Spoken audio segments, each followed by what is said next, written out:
En la agenda, un destino único, San Petersburgo, Rusia.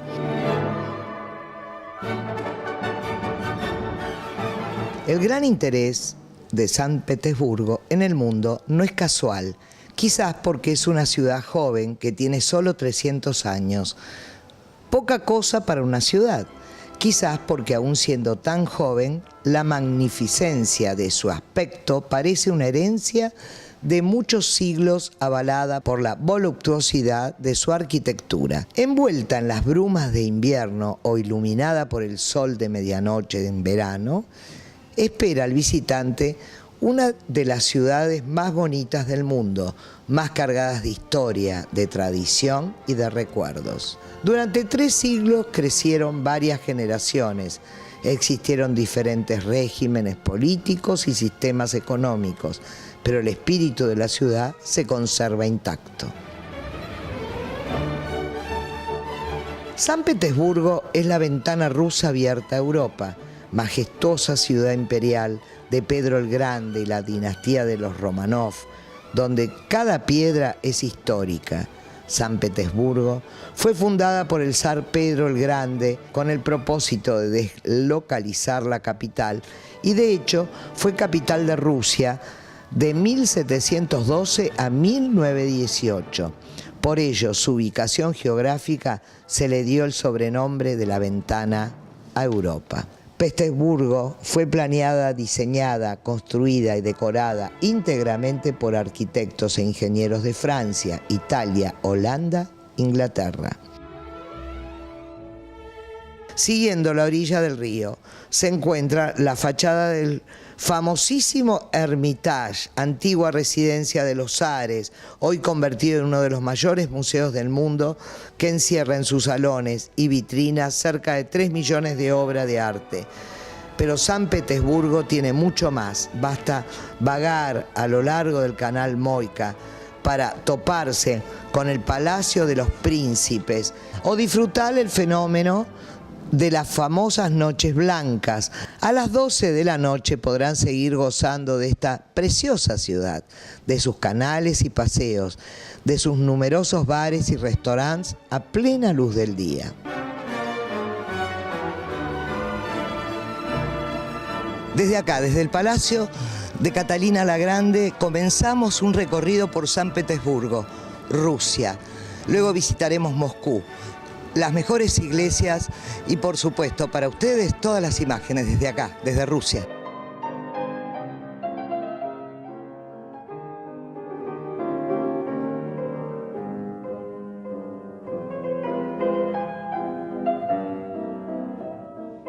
La parte del ala de ella era la central, seguramente.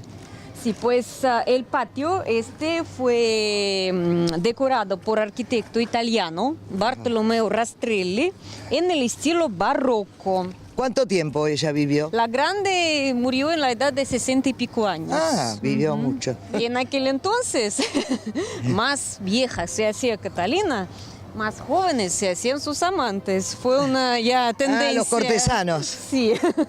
Es que ella tuvo durante su vida unos 70 amantes oficiales. Opa.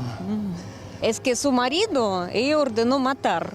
Ah. Como ella subió al trono, se hizo esposa de Pedro III, que fue nieto de Pedro I. Pero este Pedro III duró muy poco, porque Catalina II ordenó matarlo. Y pues así se quedó a reinar sola.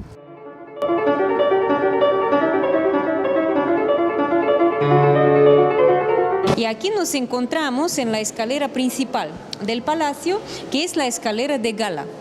Esta escalera fue decorada 100 años más tarde, digamos, ya en 1860. Y fue decorada la escalera por arquitecto italiano Ippolito Monighezzi. Y bueno, la escalera fue hecha de mármol y también la decoraron con mucha porcelana china y japonesa, porque hasta mediados del siglo XVIII no se conocía el secreto de producción de porcelana. Entonces, si uno quería comprar porcelana, tenía que comprar porcelana hecha en China y Japón. ¡Qué bárbaro! El sol ilumina con el oro, es como un rayo. Pues esta sala es la sala principal de la galería. Fue decorada por Bartolomeo Rastrelli, este arquitecto italiano, representante del estilo barroco.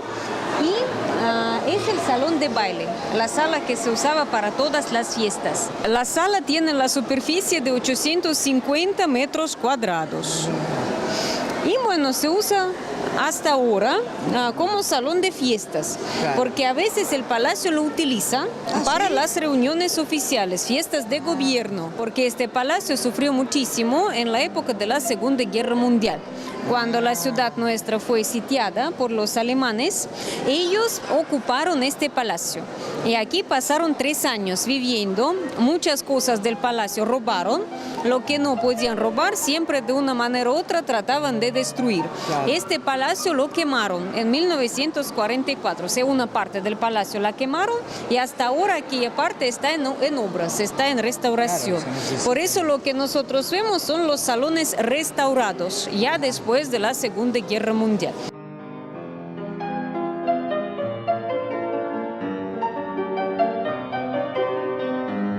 Y aquí estamos entrando en el comedor, que se llama comedor de caballeros.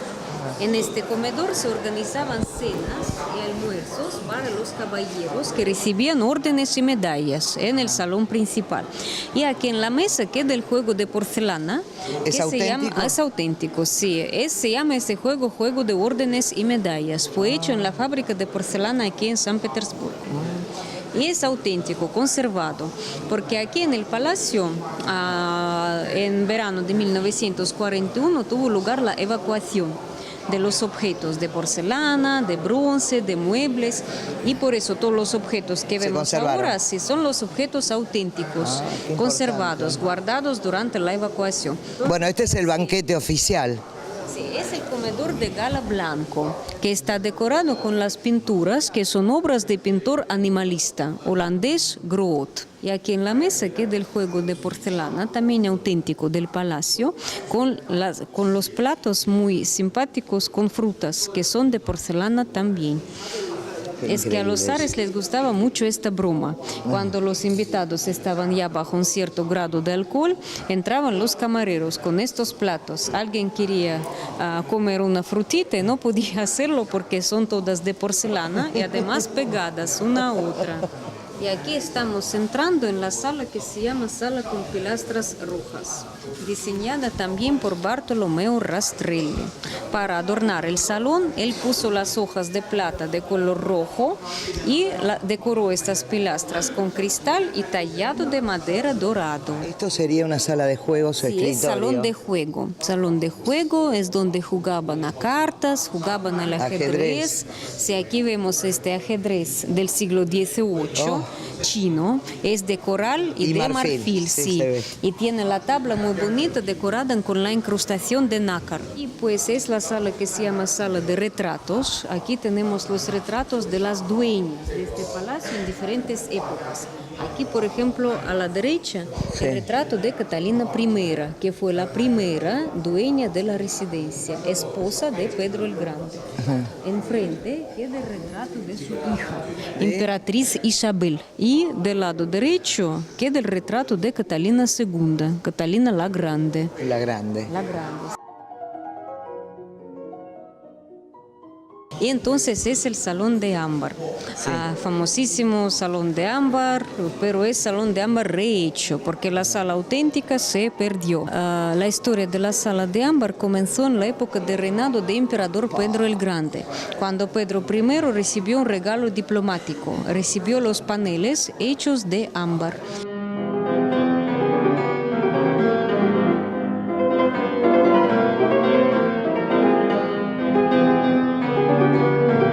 Fue conocida en toda Europa como la octava maravilla del mundo. La idea de construir aquella cámara partió de Sofía Carlota de Hannover, esposa de Federico I, primer rey de Prusia. Su finalidad era la de adornar el palacio de Charlottenburg, en Berlín, donde vivía la corte del reino de Prusia. Las obras duraron 8 años, de 1701 a 1709, y en ellas se emplearon 6 toneladas de aquel ámbar. Aquella cámara no se llegó a terminar. inconclusa, fue destinada a una galería del castillo, hasta que en el año 1712 Pedro I de Rusia la visitó. El zar quedó impresionado por su belleza, que puso como condición quedarse con la misma. Si las negociaciones para la alianza ruso-prusiana contra Suecia fructificaban, al llegar aquellas negociaciones a buen puerto en 1717, Pedro recibió un regalo y trasladó aquella sala a la flamante nueva capital de su imperio, San Petersburgo.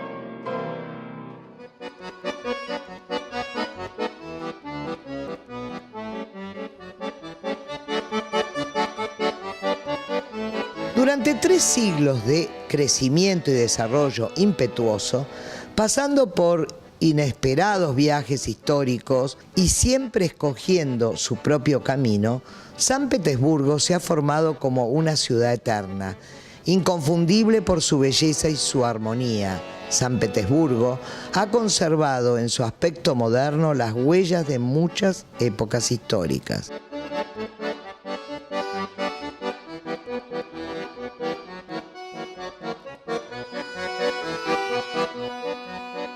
Y bueno, aquí seguimos hasta la iglesia de San Nicolás de la Marina, cuyas cúpulas doradas se ven ya al fondo.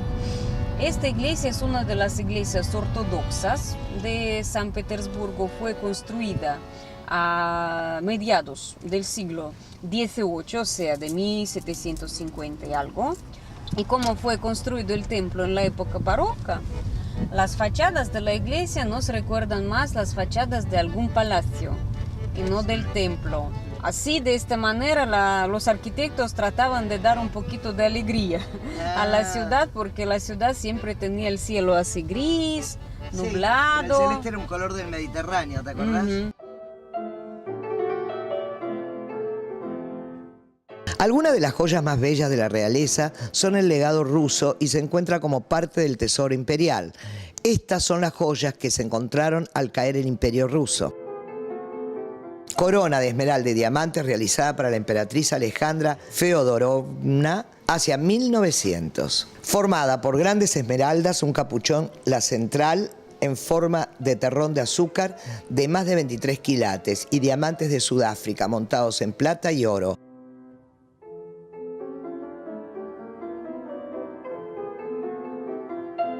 Espléndida corona realizada para uso exclusivo de la zarina del joyero Bolín, usando antiguas perlas y diamantes del tesoro imperial.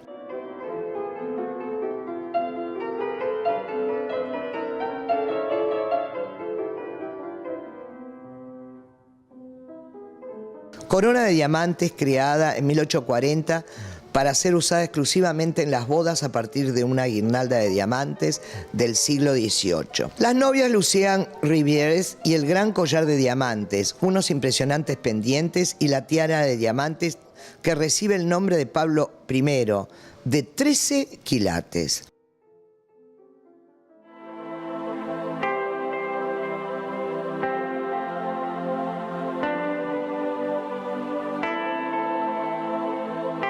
Fortaleza de San Pedro y San Pablo.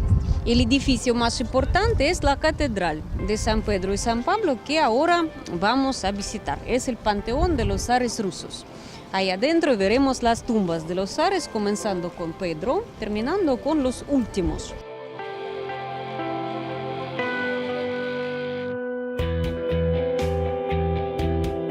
Le tocó el periodo muy difícil de la vida de nuestro país, entonces cuando él sabía que ya se preparaba poco a poco la revolución y ya no habría posibilidad de evitarla, él firmó la abdicación de trono, porque pensaba que de esta manera podría salir del país. Él fue arrestado y unos cuantos meses pasó encarcelado, encerrado en uno de sus palacios, en las afueras de la ciudad. Luego, por orden de Lenin, toda la familia fue trasladada a Siberia, donde en Siberia, en 1917, todos fueron fusilados. Solamente en los años 90 organizaron las excavaciones por ahí planeando encontrar sus restos. Y encontraron los restos que primero se suponía solo que eran los restos de ellos. Entonces, solamente en 1998 fue enterrado el zar aquí. Y aquí en la iglesia están enterrados no solamente los zares, sino los grandes duques también. Entonces, estas son las tumbas de los grandes duques. Así se llamaban miembros de la familia de los Romanov, los grandes duques. Y hay dos sarcófagos que se distinguen, son absolutamente diferentes. Son los sarcófagos que decoran las tumbas de Alejandro II y su esposa emperatriz María. Entonces Alejandro II es aquel zar que fue asesinado por los terroristas en el lugar donde ahora queda la iglesia de la sangre derramada. Y cuando subió al trono su hijo Alejandro III para conmemorar, su padre ordenó colocar estos sarcófagos de jaspe para su padre y de rodonita para su mamá, que murió después, no sufrió en aquel atentado. Cada sarcófago pesa aproximadamente 6 toneladas. Claro, 6 toneladas, sí. Y bueno, cuando fue construido este templo, se ideaba no solamente como el templo ortodoxo principal de aquel periodo, sino también como el monumento a la gloria militar de los rusos. Y por eso en la decoración del templo, aquí nosotros tenemos las banderas, que son los trofeos militares. Las figuras que están allí son de sacerdotes. Son santos, sí, santos. Santos. Ahora es increíble cómo lo tienen mantenido, el oro, ¿no? Y todo lo que es Lo que vemos nosotros es pan de oro, o sea, laminitas de oro pegadas, o sea, es oro de verdad.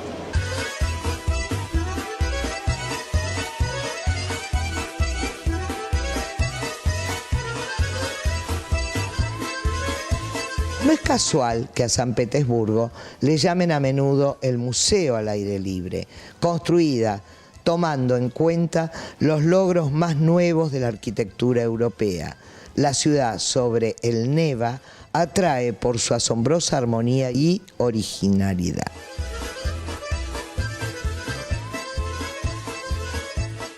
La sinfonía de piedra de sus palacios, plazas y calles, las agujas doradas que despuntan sobre el cielo frío del norte, el agua de sus canales, los puentes con barandillas, caladas, todo esto crea la atmósfera inconfundible de San Petersburgo.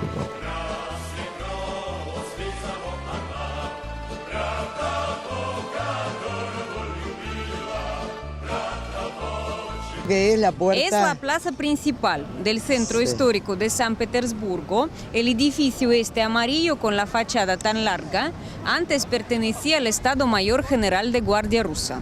Ahora este edificio es el sucursal del Museo Hermitage y sus salas se utilizan para las exposiciones provisionales. En el centro de la plaza se encuentra la columna llamada Columna de Alejandro. Se llama así en honor de emperador Alejandro I, el que encabezó las tropas rusas en la guerra contra Francia napoleónica. El edificio verde es el edificio principal del conjunto de museos Hermitage. Es Palacio de Invierno, que fue construido por arquitecto italiano Bartolomeo Rastrelli y sirvió de residencia de invierno para los zares rusos. Y bueno, fue construido este edificio por orden de emperatriz Isabel, pero Isabel aquí vivió muy poquito, nada más que unos cuantos meses. Entonces luego el edificio barroco fue rehecho ya en el estilo clásico, por eso de barroco se conservó muy poquito, solamente la escalera principal, que es la escalera de gala del museo, y ahora nosotros vamos a subir. Entonces esta sala se llama la Sala de Mariscales. Fue decorada en honor de los mariscales y oficiales de guardia que participaron en la guerra contra Francia napoleónica. Como la decoración principal de la sala aquí fueron puestos 8 retratos que representaban a los personajes más conocidos, más famosos. Pero lamentablemente en el año 1837 hubo incendio muy fuerte aquí en el palacio y todos estos retratos que vemos ahora nosotros son ya después de la restauración completa. Además, aquí en la decoración del salón tenemos los jarrones hechos de porcelana francesa, de porcelana de Sèvres. Son los regalos diplomáticos que los zares rusos recibieron durante su reinado. La sala también la llaman la sala de Pedro, porque fue decorada en honor del emperador Pedro el Grande. Pedro el Grande nunca vivió aquí en la residencia porque él murió en 1725 y el palacio fue construido 30 años después. Pero igual decidieron decorar la sala en su honor porque él se considera el zar más respetado, más famoso de la dinastía de los Romanov. Aquí tenemos colocado retrato de Pedro el Grande. Aquí en este retrato él aparece acompañado por diosa de sabiduría Minerva. Pues este personaje fue puesto aquí para subrayar la sabiduría y inteligencia del zar. Además, en la decoración de la sala tenemos el terciopelo muy bonito con bordados hechos con hilos de plata. Terciopelo recién limpiado y recién restaurado. Arriba tenemos dos frescos que representan dos batallas más importantes de la Guerra del Norte. La guerra que comenzó Pedro el Grande para recuperar la salida al mar Báltico, la guerra contra los suecos. Y aquí estamos entrando en la sala que se llama el Salón de los Escudos. Ajá. Se llama así el salón porque en la decoración de las arañas, por detrás de las velas, podemos ver los escudos de antiguas provincias rusas. Esta sala se utilizaba para las fiestas, para las recepciones, por eso aquí tenemos los balcones, a donde se ponía la orquesta que tocaba la música durante los bailes. Y esta galería se llama Galería de los Héroes de 1812. Y como está claro del nombre, está dedicada a los que participaron en la guerra contra los franceses, la que tuvo lugar en 1812-1814. Al fondo tenemos el retrato grande, retrato de gala, que representa al zar emperador Alejandro I. Fue el que encabezó las tropas rusas en la guerra contra Francia napoleónica, Alejandro I. Bueno, ¿y este salón? Es la sala principal de la galería, la sala grande de trono. Al fondo se puede ver el trono que pertenecía a la familia imperial y se usaba durante las recepciones. También la sala esta la llaman Salón de San Jorge, porque en la decoración de la sala podemos ver este relieve que representa a San Jorge el Vencedor, santo muy respetado en la religión ortodoxa. Y en la decoración de las lámparas, otra vez, Hay unos águilas bicéfalas, símbolos de poder de Imperio Ruso. Las paredes están decoradas con mármol, aquí es mármol blanco de Carrara, de mismo material están hechas las columnas. Y aquí en la sala tenemos el suelo muy bonito, hecho en la técnica de marquetería, o sea, mosaico de madera.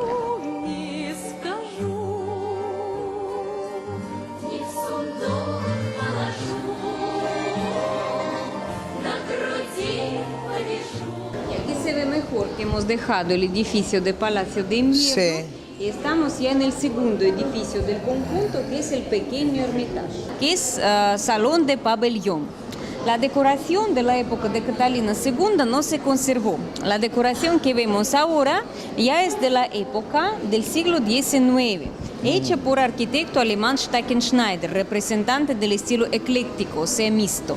Eso quiere decir que decorando el salón, Stackenschneider utilizó los elementos de diferentes estilos arquitectónicos, pero mezclándolos creó una cierta armonía en la decoración de la sala. Esta sala con razón se considera una de las más elegantes del conjunto. Bueno, el objeto más curioso aquí en la sala es este reloj que se llama el pavo real. El reloj fue hecho en Inglaterra por famoso maestro inglés James Cox y fue regalado a Catalina II por su amante, conde Potiomkin. Pasó. Y aquí es la escalera principal del edificio de Viejo Hermitage, porque ya estamos en el Viejo Hermitage.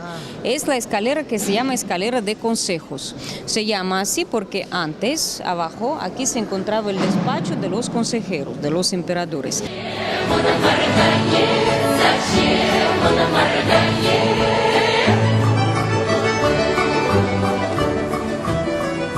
Una vez Catalina II leyó un libro dedicado a la historia de Vaticano y a él le gustaron tanto las logias que quería tener ya una copia en su propio palacio. Entonces ella le ordenó al arquitecto Quarenghi construir esta galería y luego mandó un grupo de los artesanos rusos a Italia para copiar los frescos hechos por Rafael y sus discípulos. No, tiene muy buena proyección, aparte, muy buena proyección arquitectónica. Sí, se ve toda la pintura. Todo, desde arriba la entrada. tenemos temas bíblicos que sumando total son 56 y en las paredes la pintura hecha en el estilo grotesco.